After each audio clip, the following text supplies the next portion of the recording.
រៀននៅសាលាបានសញ្ញាបត្រតែចេញទៅធ្វើការបានសញ្ញាឃើញសញ្ញាបត្រយើងរៀនទ្រឹស្ដីនៅនឹងសាលាទ្រឹស្ដីនេះជាអ្វី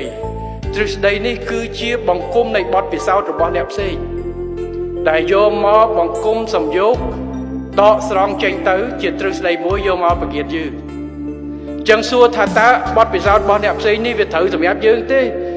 វាអត់ 100% ទេប៉ុន្តែវាមូលដ្ឋានដែរព្រោះកត្តាសង្គមកត្តាខ្លះវាដូចគ្នាបើរឿងវិទ្យាសាស្ត្រអានឹងគឺប្រកាសជាមិនខុសទេប៉ុន្តែសម័យឥឡូវសំបីតែវិទ្យាសាស្ត្រហ្នឹងក៏ជំងឺឧទាហរណ៍ជំងឺមួយក៏វាបំផ្លែងដែរអញ្ចឹងយើងបានបទពិសោធន៍នៅក្នុងសាលាហើយយើងយកជាមូលដ្ឋានហើយប៉ុន្តែដល់ពេលជាក់ស្ដែងគឺអាចខុសពីនេះតែត្រូវមានគម្ពីរមួយច្បាស់លាស់សាលាត្រូវរៀនក្បួនឲ្យច្បាស់បាទអញ្ចឹងយើងរៀនបែបនេះចេញពីនឹងរៀនបន្ថែមខ្លួនឯងយកសញ្ញាឃើញសញ្ញាឃើញគឺនឹងបូកជាមួយនឹងសញ្ញាបត្រនេះជួយឲ្យយើងសញ្ញាបត្រជួយបើកទ្វារឲ្យយើងចូលកន្លែងមួយប៉ុន្តែសញ្ញាឃើញជួយឲ្យយើងវិវត្តនៅក្នុងកន្លែង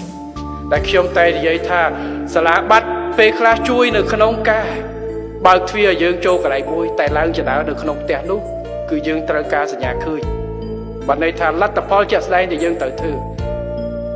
ត្រូវមានភាពបត់បែននិងសម្របឲ្យតបទៅតាមស្ថានភាពជាក់ស្ដែងដែលត្រូវរៀនខ្លួនឯងរៀនស្វ័យសិក្សាខ្លួនឯងបាទ